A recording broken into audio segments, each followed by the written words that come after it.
Hi, this is the disembodied voice of Edie Stern. I am FanAc webmaster, and I'm delighted to bring you our fan history session today on fan funds, traveling giants from the age of Mimeo to the age of Zoom.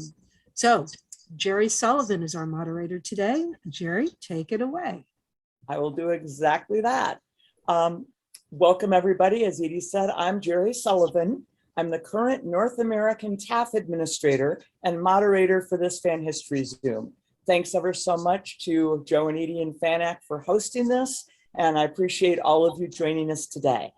We're going to start with introductions of my panelists. I'd like each of you to tell us which fan fund you were a delegate for, when, and to please give us a brief summary of your trip. And we're going to start with Lesleigh Luttrell. Hi, I was the first winner of the Down Under Fan Fund in 1972, and I went to SynCon in Sydney.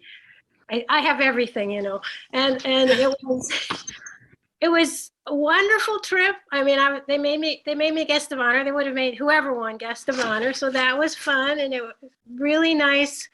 I stayed at a hotel only at the convention. Every other night, I stayed with someone in their home. So and that was 3 weeks of travel. I went to, of course, Melbourne, but we stopped in Canberra for a night on the way, and I slept in John Bankson's bed there.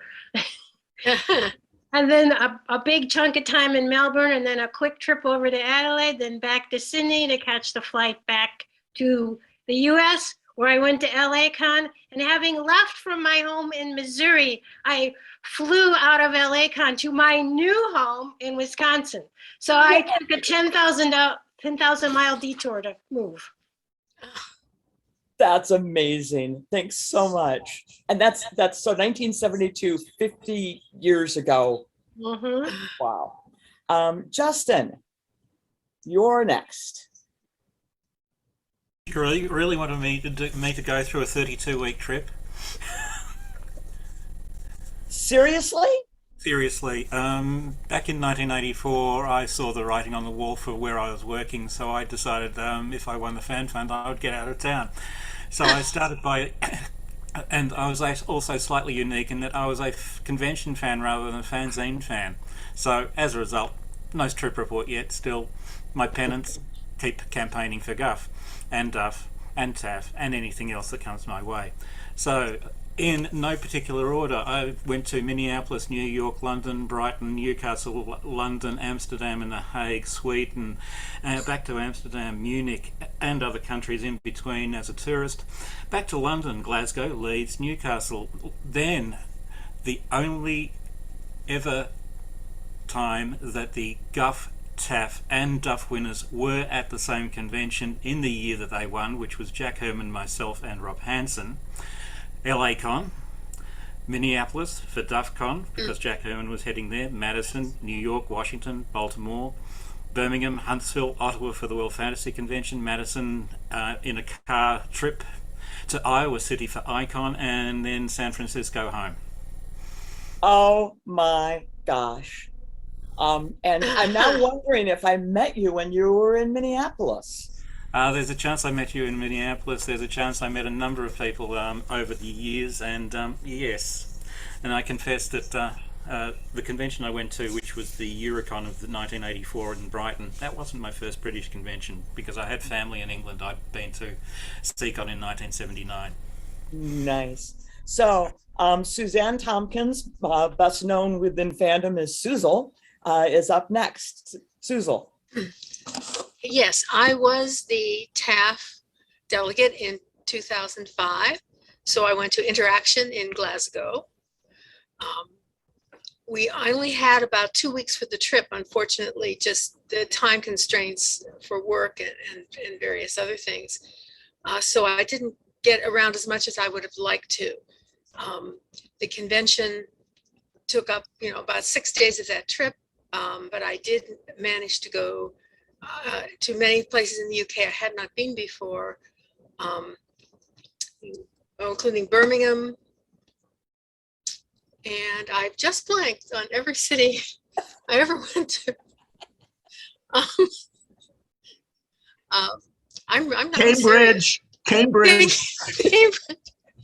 I could see the cam, but yet I could not remember Cambridge. This is why I'm bad at this. Sorry, guys. No worries. And we got together with some of the fan groups there because it was summer and very warm, and there were two of us. Jerry Kaufman, my husband, did come with me on the trip. We did not this time get to stay with other fans, but we did get to meet with them, and they put together some dinner parties and that sort of thing for us. So that was my trip. I think, and we weren't in London as much on that. Yeah, trip. Neat. And I was the TAFF delegate in 2019. I went to the Worldcon in Dublin, Eurocon a week later in Belfast, and I traveled in England, Scotland, Ireland, Northern Ireland, Belgium, Cornwall, and Krakow, Poland during my 42-day trip. And Edie, if you want to throw up those pictures, I'm going to talk just very briefly. My trip highlights included organizing a Wow with the Crew coach tour that visited places where Walter and Madeline Willis lived, as well as Scrabo Tower in Northern Ireland. And I'd always imagined going back by myself and having it be a very poignant kind of sad, grieving kind of trip, and doing it this way, it was joyous. And we had people on this coach tour that I had known longer than I had known Walter and Madeline, and all the way up to a fan I met at breakfast that morning. So it was great fun. Another highlight, I attended an Irish fandom pub meet at the Arundel in Belfast, and the London First Thursday, which was the first time I'd ever been to London and only time I'd been to London First Thursday in person.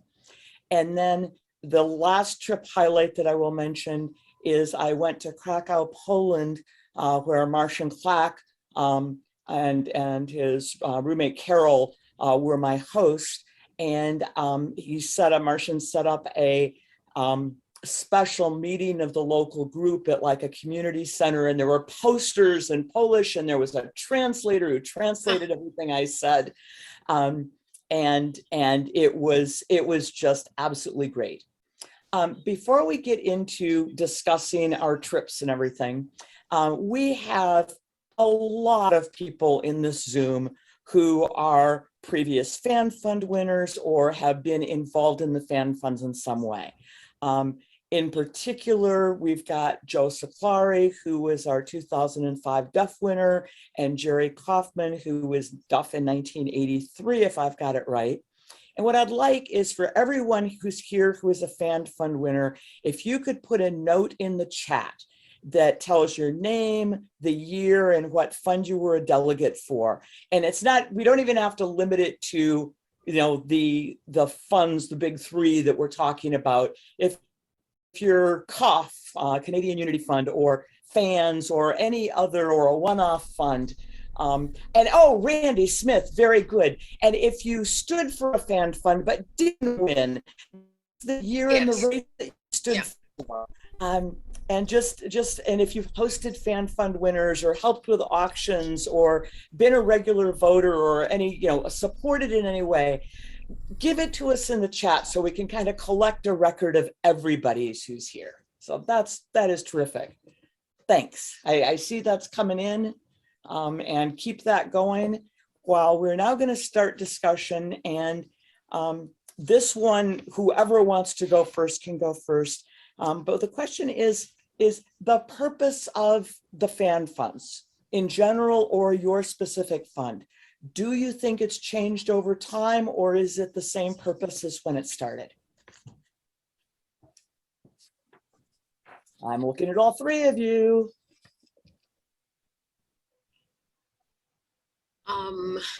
Okay. Go for it, Susan.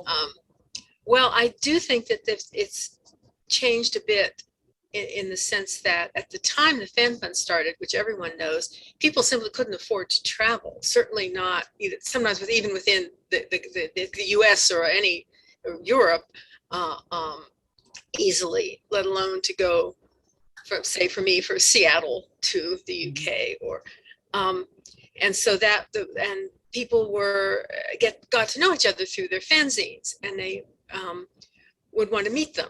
So certainly, when the fan fund started, it was to get to meet first specific people, and then later on, it developed into the fan funds. I think now it's a little bit different. I think many people who do stand might not be able to afford to go. I know certainly in 2005, had I not won the fan fund, we probably couldn't have gone that year. We paid for Geri's end of everything, just the fan fund only paid for me. But so yeah, I think it's really obvious that they have changed with the internet, with everything, with the fact we can do this and don't have to meet. It's not the same thing. And going and getting to meet people in person and stay with them and be taken around to their favorite places is still wonderful and important. Okay. Leslie or Justin, do you want to add anything to that? Well, I think the fan fund I won, it was started as part of gearing up to bid for the Worldcon. And they did get the Worldcon, so that was a success. St. Louis Con. No, the AussieCon. Oh, AussieCon. I'm sorry, I misunderstood. I'm sorry. Yeah, no, yes. I was wondering about that. Okay. Yeah, so the fact that I believe there's been more than one Worldcon in Australia since, I think it succeeded at that. Yeah. Back in the day, you did not know what people looked like or sounded like if they lived very far away, because who the heck could afford a phone call to another continent? So, and yeah, you felt like you knew them. I can remember being in a room party and looking at someone and saying, actually, we've never met, but we'd been in Napa together. So it was, you could feel like you really knew people, but you did not know a thing about what they looked like, what kind of clothes they were, anything. Yeah. And I suspect that some fans are still finding that out when they travel. No. Justin, any thoughts? I'm just thinking that the GUFF was developed to get rid of John Foyster from the country for a while.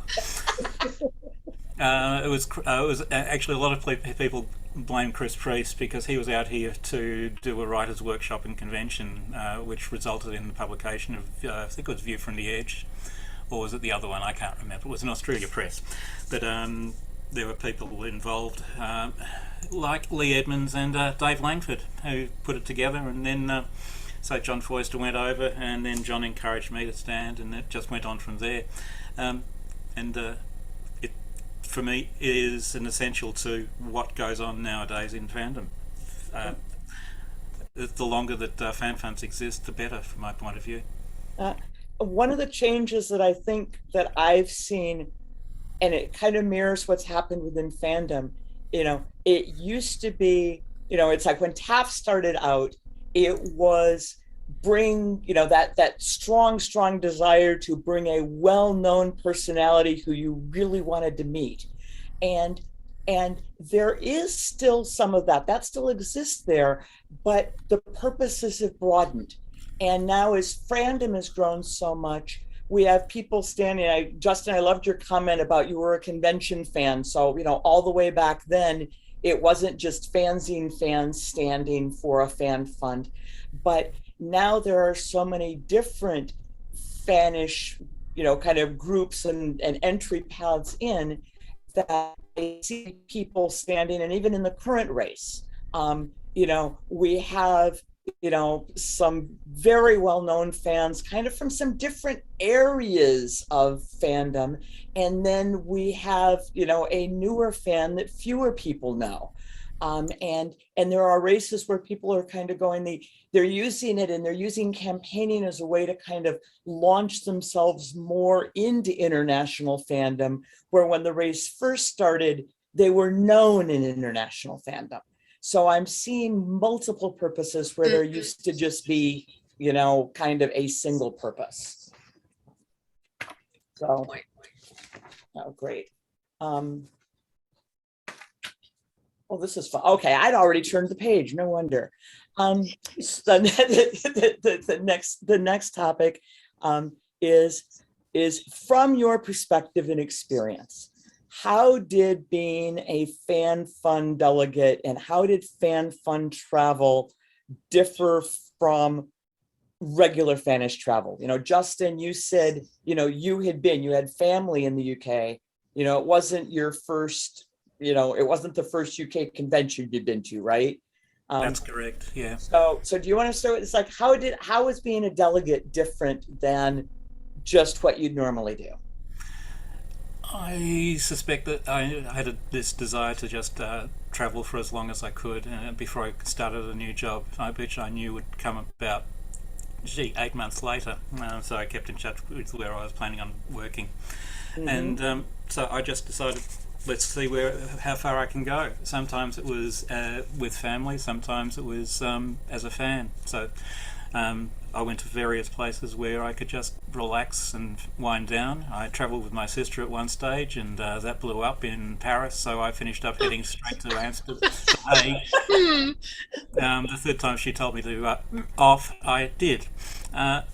So I headed up and finished up in The Hague with Roelof Galrian, who won GUFF in 1989, if I remember. No, whatever year I got married. I arranged the wedding so that he could attend and even John Harvey could attend. Aw. Very nice. And basically just to have as much fun, contact people. In Minneapolis, my first contact was Joyce Scrivener, who I'd met at Advention in 1981, who was another DUFF person.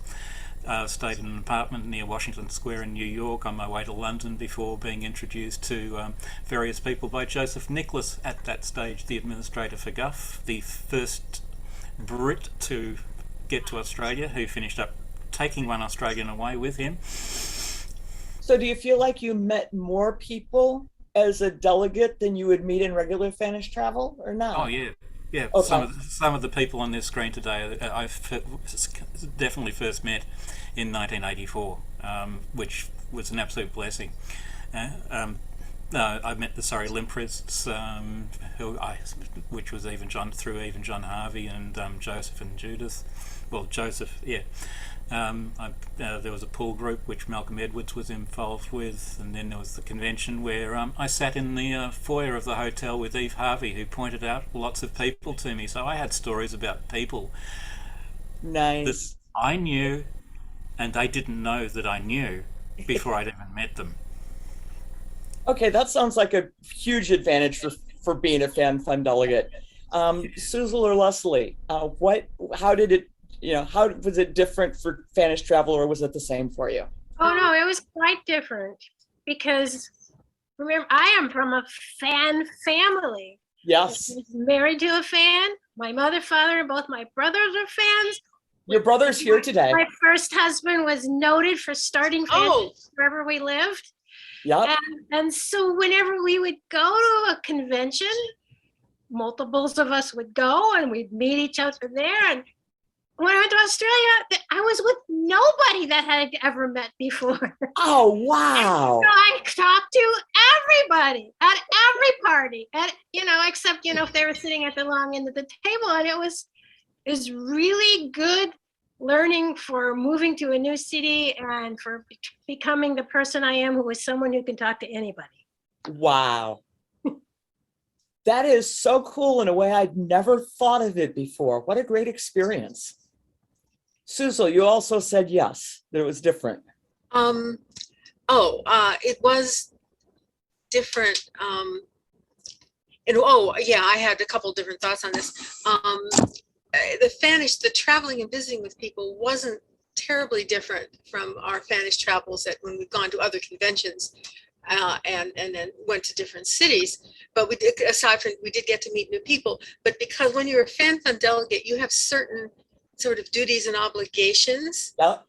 And as a result of that, I felt I'm kind of a quieter, sort of shy person, but I felt I really needed to get myself out there and to show up at things and if anyone who wanted to talk to me, I'd be there. So I was more present at the convention and just trying to meet with more people. I don't know how successful I was, but I felt that as a delegate, you really sort of need to put yourself, it may be in an uncomfortable position. It just because you stood for it, it's your job, and I Right. enjoyed it. I did enjoy doing it though, so I Yeah, think that would be the main difference. I agree, that ambassadorial role. And for me, I had done decades of fannish travel, and had a lot of friends. And on my trip, because I had that, and I'd also won the Corfu 50 fund, which was another trip where I don't think on that trip, I didn't stay with anybody I had stayed with before. And I kind of, I certainly visited with friends various areas, and I took some time out where my beer drinking, my beer tourism to Belgium with Mark and Claire was paid for out of personal funds, and was like a 4-day or a 3-day little Your own vacation, vacation. in the middle of, we didn't go attempt to meet Belgian fans or anything like that. It was just like, okay, I'm doing a little personal time vacation to kind of regroup, because while I am outgoing, there is, you're representing your fandom, and you're working to make the fandom you want to have exist and create. So there is that part about it. Even on the trip, it's a job. There are responsibilities. There are things you need to do. And then it's also more of a public face where, you're sharing your itinerary, not just with the friends you're visiting, but you're telling the world, I am the Fan Fund delegate. Here's where I'm going. Here's who I'm staying with. And these days, I felt a duty and an obligation to be doing the updates to the TAFF Facebook group with pictures and short little report snippets during my trip. And that's something that's changed dramatically from trips 50 years ago. I see Lesleigh smiling along at that. So we're going to go on we're going to back 70 years in how is your fund started. And Suzelle, do you want to take that for TAFF? Or I've got some notes there that I can quote from ballot forms. Why don't you? Because I didn't know that was one. I do know, but not as technical as you may have the notes on it. And there was a previous fund, wasn't the Big Pond Fund, and did that one actually get the money or not? But the WA with the Crew in 52, which was Shelby Vicks, and I think Leo Hoffman was involved with it, but Shelby really ran lead on bringing Walt Willis over to the Chicago Worldcon in 1952, the TANSFIC. And on the TAFF, and basically his trip was so popular that then at the Easter Con, the Coron Con, which was actually on Whit Sunday, 7 weeks after Easter that year, but it was the Easter Con. It was the 4th Easter Con. So it was, kind of the next spring after Walter's trip. And they kind of went, gee, this was really good. Let's do this and keep this going. And a bunch of fans kind of like how the Fan Writers of America was set, at a Worldcon. They're at the British National Convention, and they're coming up with, okay, how do we want to structure this? And they said on the first TAFF ballot form was the Transatlantic Fan Fund was created in 1953 for the purpose of providing funds to bring well-known and popular fans, science fiction fans, familiar to those on both sides of the ocean across the Atlantic. And then the first printed announcement of the first race was in Walt Willis's -4, and it was for 1954 travel, much like the early years of, I think, GUFF and some of the other fans. It wasn't every year, even TAFF. The first few years, there were trips that ended up not having the person travel. And so looking back, it was really, it's like Vince didn't take the trip. Lee Hoffman didn't take the trip on TAFF funds, but got married to Larry Shaw and, kind of went on her own anyway, but didn't have it wasn't wearing the banner, Fan Fund or TAFF delegate. So So that is how TAFF got started. Lesleigh, do you want to go with how DUFF got started? You are not making any noise. She's muted. I have a letter here from Lee Edmonds, written to me on 14th October 1971, saying, as you may have heard, Australian fans are trying to import an American fan to our national convention next year. So I don't know what conversations went on before that, but that's the letter where he convinced me to run, and I will read more of it later if you want me to. That sounds great. And as I said, I think it was part of the energy that was building in Australia to do a bid for a Worldcon. Yep. And on that first ballot, it said introducing DUFF. The Transatlantic Fan Fund, TAFF, has been a success for many years. The Down Under Fan Fund will try to perform a similar service for Trans-Pacific excursions. Like TAFF, DUFF will be supported entirely by donations from fandom. TAFF is now a regular event. The future of DUFF will depend upon the success of this first campaign. Yeah. And it So, did succeed. Yeah. Justin, GUFF? Well, GUFF was, as I mentioned earlier, was created by a certain Dave Langford, Chris Priest, and Lee Edmonds to get rid of John Foyster for as long as possible. He attended CCon in 1979, which I remember him being part of. That was in my early days of being a fan. And it went on from there. I've actually got various websites up at the moment which relate to the fan funds. There's the Fan Encyclopedia website, and there's also the Australian Fan Funds website, and I will send those links through for various people to look at later. The first British administrator obviously was Dave Langford, and then Joseph Nicholas became it, and it went on from there. There's certain winners. Some have produced trip reports, unlike me. And then Eve Harvey, who hosted me, Joseph Nicholas, who hosted me, and then there were various people. And it's been a fan fund which has become, in a lot of ways, stronger because the European content became prevalent in the more recent years. There was Mihaela Maria Perkovic from Croatia. There was Jukka Halm from Finland. Marchand, where are you? You're somewhere on screen, I suspect, from Poland. And yeah, it's possibly the most international of the fan funds nowadays.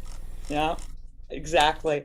Gloria, I'm going to come back to your question just as soon as I mention we also, as in addition to these big three, and GUFF, kind of completed the triangle of, we had North America to Britain and North America, or Europe and North America down under, and then but GUFF ties the third triangle in. So but there is the Canadian Unity Fund that started all the way back in 1983. Yes, Justin. I can run through a large number of fan funds, including the Mid-Atlantic Fan Fund, which I'm sure there are certain people who would love to have seen stand for that. Okay, do you want to mention? I mean, I had FANS and NAF, which are down under funds. Do you want to mention any others? No, there's more than just that. I can tell you that right now. The major one is FANS, which is the one which exchanges fans between Australia and New Zealand, and then there's NAF, which exchanges fans between Perth and the east coast of Australia. Then there were the one-off fan funds, which was the Bring Bruce Bayside, which was the brainstorm to take Bruce Gillespie to Corfu. I can't remember which year that was. Then there was the Old Lang Fund, which brought Dave Langford to AussieCon 3. I'm going to go back earlier than you because and Suzelle, you're going to know more from before, but in terms of transatlantic travel, I believe the Harris Fund, which brought Chuck Harris to Corfu 6 in 1989, was the first Bring a Fan to Corfu Fan Fund. And now there's the Corfu 50, which has people every year who contribute $25 or more and decide who to bring. But a bunch of one-off funds preceded that. So Gloria had asked, what does it mean today to be a fan fund delegate? I don't know. No, you're the most recent, Geri, by far. But I've been talking a lot, so I want to get your perspectives, and then if I think of something, I'll add it. But what do you think? And it's like when you're looking, because you're still meeting new fan fund winners, and we're still. It sounds to me like we all think this very valuable thing to fandom, but what does it mean now?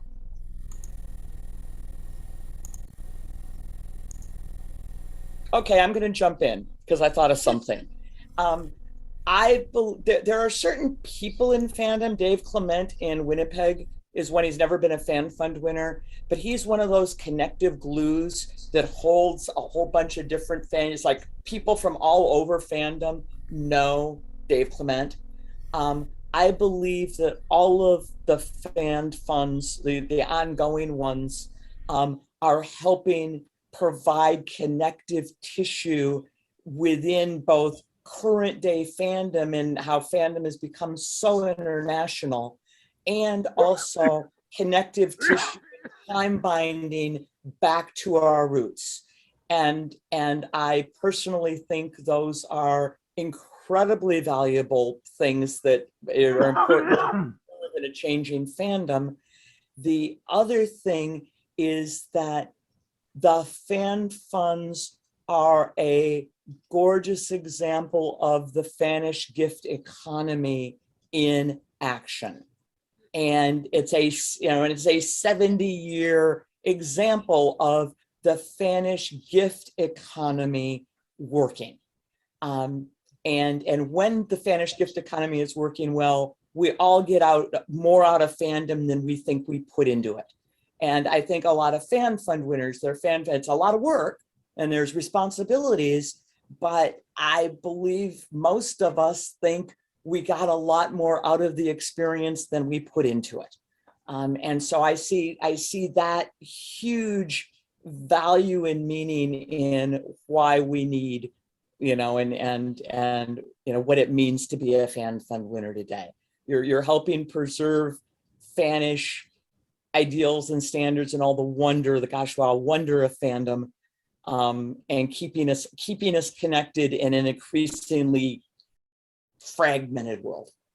That's my answer. That's a good one. Thank you. We're going to spend just a couple of more minutes on some of the other discussions and discussion questions, and then we're going to move into administration.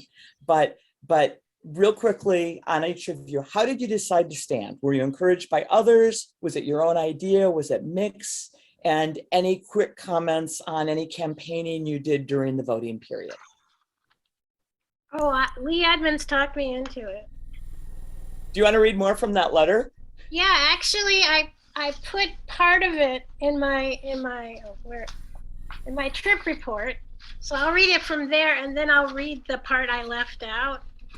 So, see, I actually did this. It took me 1.5 years, but I did one. 1.5 years is a fine example by current standards. Very fast. Wow.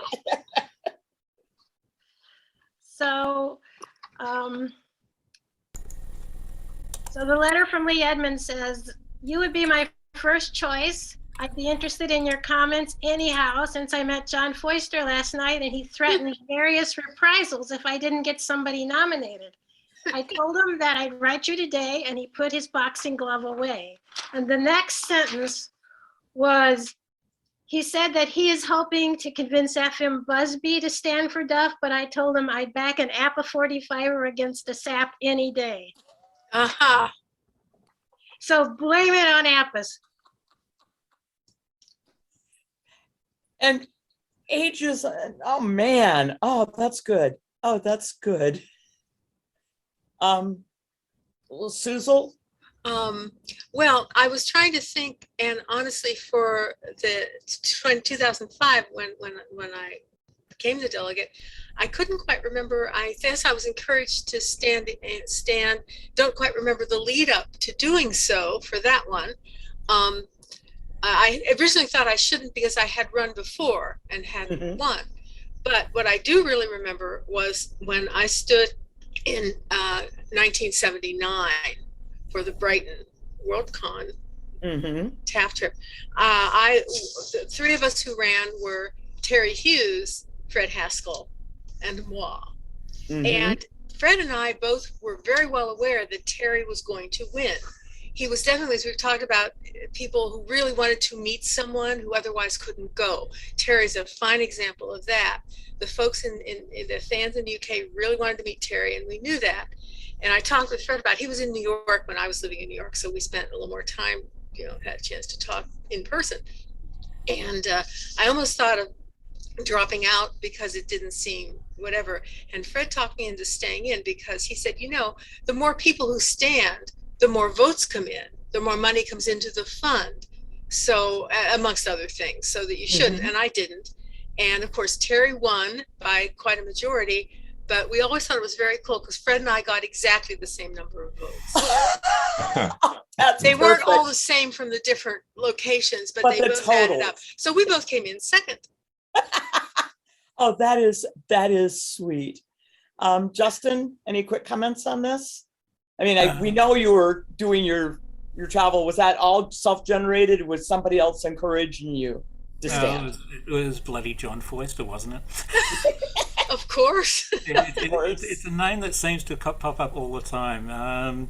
And there's sort of a little bit of campaigning through the Melbourne Uni Science Fiction Association, which I was heavily involved with, but otherwise I just left it to everyone else to try and get rid of me out of the country, which Mr. Ortlieb and Mr. Middleness, I suspect, were at the Adelaide Convention, and Roman Orzansky, where they had a hate session for me because I wasn't there.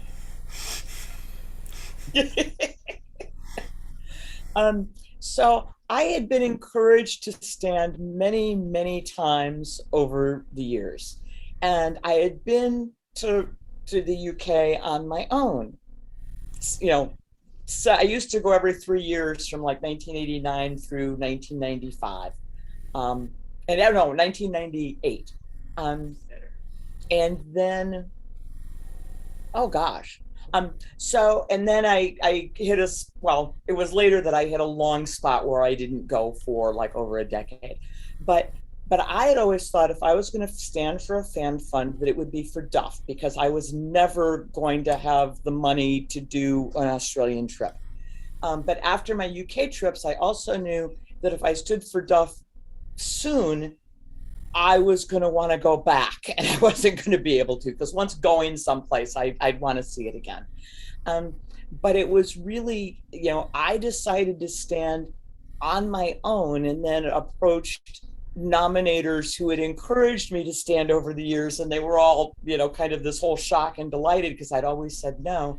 And it was specifically because the WorldCon was in Dublin, and I am, in their old age, Irish fandom and Six fandom, but especially Irish fandom, welcomed people into their circle of lifelong friends, welcomed younger people in. They welcomed Patrick and Teresa Nielsen Hayden, and they welcomed Avedon Carroll, and Rob Hanson was part of it, and Pam Wells in the UK, and I'm missing their Jean. There were different younger fans who they would, kind of meet and fight and bring in, and I was the last one of those. James White, on my first letter I received from Walt Willis of direct correspondence, he asked when I was coming to Northern Ireland. He asked, he basically, he didn't say, oh, we have a guest bedroom. It was like, he sent me pictures saying, here is the view from your bedroom. It's like I had a bedroom in their house. James, and he offered, he promised that if I came over, I was at risk of being kidnapped and, ferried to their house and then taken around, Northern Ireland to see ancient ruins, like James White. And James White, wrote to me and asked if he could be my pop, which was Irish for grandfather, kind of the grandfather term, because they were seeing ads on TV, telling Irish, airlines saying, fly to Florida and see your American grandchildren. And he was like, I don't have any grandchildren in America. So, hey, will you be my grandchild in America? Chuck Harris adopted me as a mother. They brought me into that group. And I'm now the age that they were when I met them. And that whole time binding of fandom has changed so much in the last 20 years. And here was Ireland, and TAFF had started there. And I felt very much like I was in a unique position to do something that was really important to me. And so that is why I stood. In terms of campaigning, because Claire Briley and Mark Plummer are such fabulous nominators who take a very active role. They published a TAFF guide to beer that featured a lot of my fan writing, but also everything any TAFF winner had ever said about beer in any of their reports. I was aware that I was a very strong candidate. And that I was likely to bring in a fair number of votes. I wasn't certain I would win, but I knew I was a strong candidate. And so I campaigned on a, 4 great fans, 1 great race. And I had poster boards that had me, but it had the 3 other people standing and links and stuff to them. So I said short and now I went long, so I'm apologizing. We're going away. We may come back to secret rules of the fan funds, but we can do that later. Let me just put in one comment. The person who really got me elected was my mother, because she was giving DUFF ballots to everyone all the time. And I would not be surprised if she didn't give a couple people the $5 to vote. Now, the useful thing in here in terms of the fan funds is your mother was a fan, unlike most of us. Your mother was a strong act. Yeah, great. So administration, we always talk about the trip and the travel, but what are the funds administration duties, and kind of how long did you stay involved with it? And this time we're going to start with Lesleigh, because she is the only one of the 4 of us who actually, the fund was brand new. It didn't, the administration duties and everything were getting created. The rest of us came in as delegates to an existing fund that had expectations and rules and everything. So Lesleigh, how about if you start us out with this? Well, of course, the year it started, there had to be someone on both sides of the Pacific to send ballots to. And it was John Foyster in Australia and Fred Patton in the US. But as soon as there was a winner, then the winner has to become the person for their side. So I was the North American, Was that before your trip or after your trip? No, after. We didn't run another trip until 1974. Right. And then Shane McCormick very nicely stepped forward to be the Australian administrator. So we had 2 women administrators in 74, and then Lee Edmonds won in 74, so he became the Australian administrator in 75, and I stayed until Rusty Hevlin got back from his trip, and then he took it over. So the standard TAFF model. Mm-hmm. You do it until somebody from your part of the world wins the race, and then that's their job. So, but it was really interesting starting from scratch. You have to raise money. I mean, you have to. I didn't recruit so much, but you have to make sure that the people that want to run do the stuff you're supposed to do. Send in nominators, your platform, your $5 bond. I don't even know what it is now. So, But yeah, and so you do that, you set that up. Raising money was very interesting. The first time through, we did auctions, by mail auctions. We had items, and my first husband Hank and I printed the little DUFF newsletter with what we were auctioning. And the second time we ran it, we didn't do that because a lot of people around the country were willing to do auctions at conventions. Mm-hmm. So, and it was just, here, let me tell you the three most troublesome things that happened over these two races. So once a candidate withdrew after voting had already started, leading to a lot of communication and unpleasant and bad feelings behind the scenes, but it all turned out okay because the votes Really different. Yes. Communication was really different then. And then another time, a potential candidate who did end up as a candidate, kept sending in the names of people that would be his nominators, kept sending them in. And eventually a couple of them wrote me and said, I never told him I'd do this. Oh. And I'm going to sue him if he keeps doing this. And then the third one, and this is kind of funny, is one of the people who wanted to be a candidate sent me a check that bounced for his bond. Oops. But, the people came together we got $150 from Torcon, Does anybody remember N3F? Yeah. I have this Still there. This charming note from Jamie at N3F saying, I don't know what DUFF is, but I'm told it's a good thing and we should send you $10. So she did. I still have that letter too. Oh, wow. So yeah, it was just, and then there's counting the ballots and communicating with people. And that was a little tricky because calling Australia is expensive. So, but we succeeded in two campaigns, and the people that won them actually did what a person who wins should do. Nice.